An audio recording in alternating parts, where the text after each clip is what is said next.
Terkait dengan realisasi anggaran pendapatan dan belanja negara pada 2021, sudah ada jurnalis CNBC Indonesia, Tito Bosnia, yang akan melaporkannya untuk Anda. Tito, seperti apa realisasi APBN 2021 Indonesia di tengah tekanan pandemi COVID-19 saat ini?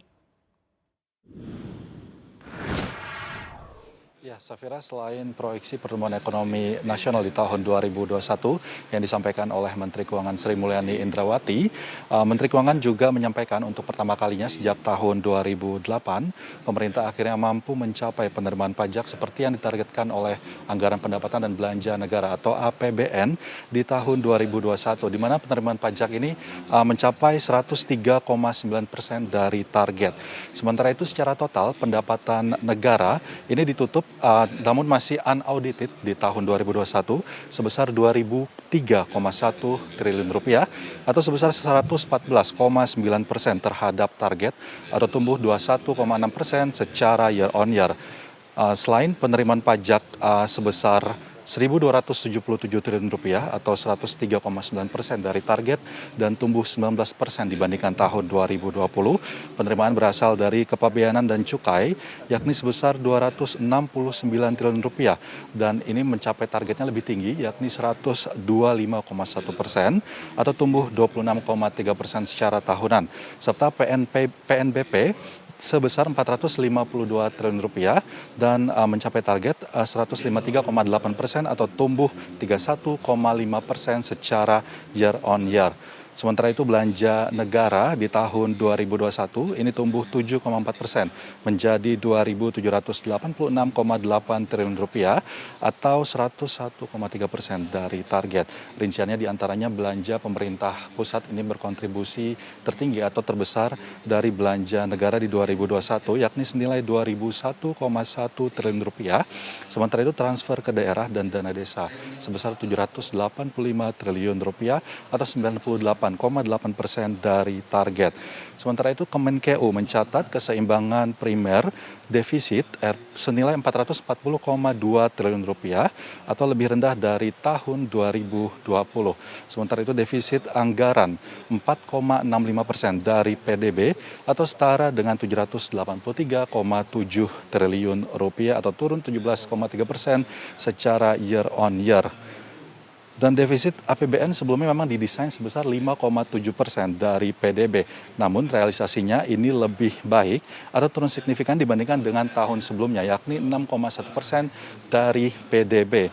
Sementara itu rasio utang ini masih terjaga dan masih jauh di bawah 60% terhadap PDB sesuai dengan ketentuan.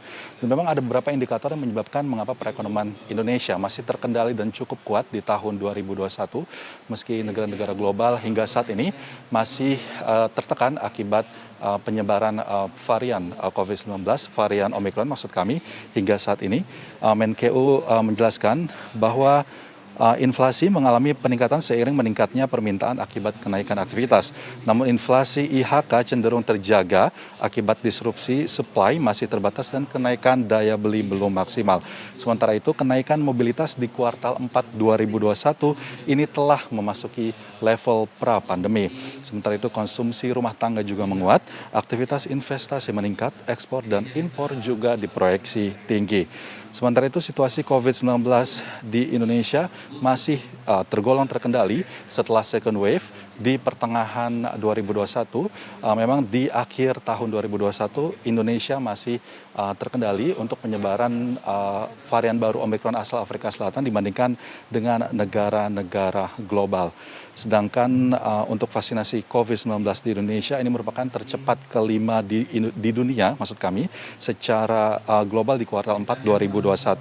Sementara itu ekonomi di sejumlah negara dalam tren beragam menyusul adanya varian Omicron. Namun Indonesia masuk dalam salah satu negara yang memiliki tren penguatan ekonomi di kuartal 4 2021. Meski semua kinerja dari APBN 2021 itu menunjukkan positif dan juga tanda-tanda optimisme pemulihan ekonomi tanah air di tahun 2021, namun di 2022 pemerintah melalui Kementerian Keuangan masih mewaspadai dari penyebaran varian COVID-19 varian Omicron asal Afrika Selatan yang saat ini masih menghantui negara-negara global termasuk juga Indonesia.